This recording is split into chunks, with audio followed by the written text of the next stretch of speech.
Chris Bowen, welcome to 7:30. Thanks very much, Sarah. The question asked by Peter Dutton in Question Time today and not answered by the Prime Minister was, what is the total cost of the government's energy plan? Is there a straight answer to that question? $121 billion is the cost of non-customer-owned generation, transmission and storage, as is outlined in great detail in the last version of the Integrated Systems Plan. That'll be updated later this week, but that's the figure. So why didn't the Prime Minister answer the question when asked this today? Well, because the Prime Minister was pointing out that Mr Dutton's got to hide, asking about that when he announced a major shift in Australia's energy mix with absolutely no costings, no details, no respect shown to the Australian people in relation to their right for details. Now, they have been unable to answer basic questions about how many gigawatts nuclear power will generate at what expense. Now, experts have said $600 billion to generate nuclear power, which would be about the equivalent of 3% of our total generation mix. $600 billion for 3%. I mean, what a terrible equation. Now, if Mr Dutton has a different set of figures, he should release them urgently. Now, just to stay with the second part of the questions that were being posed today, and obviously there's a reason for understanding the costs on both sides, because it's what the public needs to be able to determine which policy to support when the election comes around. But that second part of the question was about your capacity investment scheme. How much money has the government set aside to underwrite its investments in, private investments in renewables? Well, you're right. It will unlock many gigawatts of private investment, and today I released figures showing that for the first auction of 6 gigawatts, we've had 40 gigawatts worth of bids. That shows we are going to do very well in this auction and get well crafted bids. Because it's an auction, we don't reveal to the bidders what our reserve prices are, and we don't reveal our financials because it's an auction and I want to get the best arrangements for the taxpayer. It could well be that it doesn't cost the taxpayer a dollar because the bidders have to share profits with us as well. Let me just ask you a question about the politics of this, Minister. Are you surprised by how quickly Peter Dutton has been able to shift the focus of the climate and energy debate? Well, I don't necessarily accept the premise of the question. What I'll say to this is, Sarah, in relation to politics, opinion poll after opinion poll matches what I'm told every day on the street. The most popular form of energy is renewables.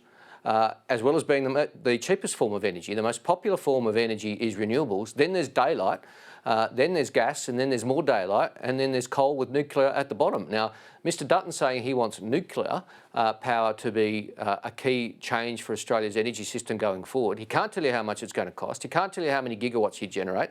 After Mr O'Brien's performance on Insiders yesterday, we knew less about the policy after he'd finished than when we began, because he made things up as he went. I mean, this is a rolling farce of an alleged policy. It's actually just a scam. You must be learning something about Mr Dutton's tactics, because you adapted one of his key lines from his opposition to the Voice campaign last year. If you don't know the details, vote no.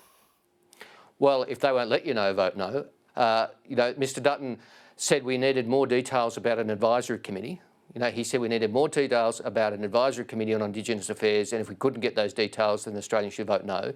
He's promising a major change at many hundreds of billion dollars worth of cost, and he can't answer basic questions. What detail he's put out there is wrong. He said a small modular reactor would generate waste equivalent to a can of Coke. That is just wrong. It's a lie. And if Mr Dutton doesn't understand his policy, how can he be trusted to implement it? I think it's one of the problems here that the government's starting point for this debate is an ideological opposition as well to nuclear power, when the public knows that other comparable countries like France, like Canada, the US, the UK have placed a significant reliance on nuclear power. No, that's not right, Sarah, with respect on both fronts. It is not an ideological opposition from me or the government. It's because it doesn't stack up. Australia, with our renewable resources, would be crazy to go down. It would be a massive act of economic self-harm to go down the path of instituting the most expensive form of energy when we can capture the cheapest form of energy with our world-class, world-beating renewable resources. And let me just pick you up on the international point. Mr Dutton says this repeatedly. It's just plain wrong. The world adds more renewable capacity every couple of weeks than it will nuclear capacity around the world all year. I mean, we will add more than twice around the globe more than twice the level of offshore wind capacity the alone. point, No, Sarah, let me finish. Yes, let me finish my point. go ahead. More than twice the offshore wind capacity alone than nuclear. That's before we get to onshore wind or solar.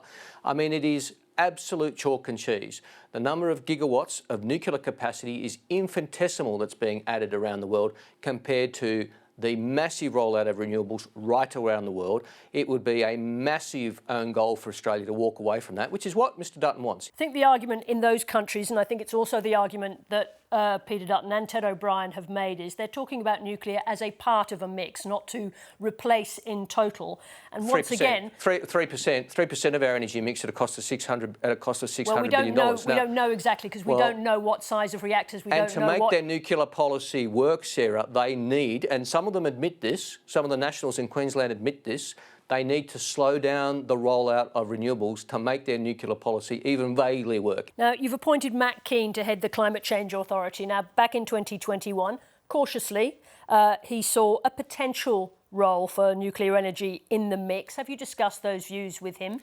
Well, I know exactly what he said in 2021. He said that it maybe has, and I'll quote you, some role to play into the future, but I can't bet on that technology. It's not readily available. And then he went on today to outline that as Energy Minister of New South Wales, he looked at it and he said, and I quote, "I did not want to bankrupt New South Wales." Now, I'm pleased and proud of this appointment, Sarah, because Mr Keane is not a political ally of mine. He's a former deputy leader of the opposing party in Australia's most populous state. But what he does reflect is the sensible mainstream view that used to be a sensible mainstream view in the Free Enterprise Party, that we should as a country adopt the cheapest, lowest cost form of energy and seize the economic opportunities that go with climate change. So I can think of no one better to give the government frank and fearless advice than a former energy minister who happens to be from the opposite party to me in Australia's most populous state, and he has shown an ability to bring those economic arguments together. And I note the fact that the Liberal and National parties have complained so ferociously that I would dare appoint a Liberal to a senior role like this just shows how out of touch and how no longer mainstream the federal Liberal Party's energy policy is. Let me just put this question to you, and I'm afraid it has to be briefly for a complex question. Tony Wood of the Grattan Institute says you're not on track to meet your renewable energy target. Problems with costs, planning delays, workforce and ongoing community resistance are all obstacles. Do you need to set a more realistic target? No, we need to meet the targets we've set, and the 40 gigawatts of generation that I talked about today and announced today show that we are on track to do that. Chris Bowen, thank you for the brevity and thank you for joining us this evening. Thank you. Always a pleasure, Sarah.